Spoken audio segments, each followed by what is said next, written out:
ડિંડોલી પોલીસનું સઘન patrolling checking દરમિયાન ચપ્પુ સાથે ઈસમ ઝડપાયો. હથિયાર કબજે લઈ આરોપી વિરુદ્ધ કાયદેસરની કાર્યવાહી હાથ ધરાઈ. કાયદો અને વ્યવસ્થાની સ્થિતિ વધુ મજબૂત બનાવવા સુરતના દિંડોલી પોલીસ સ્ટેશનની ટીમ દ્વારા વિસ્તારમાં સઘન પેટ્રોલિંગ હાથ ધરવામાં આવ્યું હતું.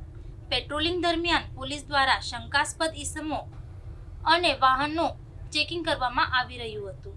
ચેકિંગ દરમિયાન એક ઈસમ શંકાસ્પદ હાલતમાં મળી આવતા પોલીસે તેની તપાસ હાથ ધરી હતી. તપાસ દરમિયાન ઈસમ પાસેથી એક ચપ્પુ મળી આવ્યું હતું. પોલીસે ચપ્પુ કબજે લઈ ઈસમ વિરુદ્ધ કાયદેસરની કાર્યવાહી હાથ ધરી હતી. પોલીસની સતર્કતાના કારણે જાહેરમાં હથિયાર લઈને ફરતા ઈસમને ઝડપી પાડવામાં આવ્યો હતો. સમગ્ર મામલે દિંડોલી પોલીસે ગુનો નોંધી આગળની કાર્યવાહી હાથ ધરી.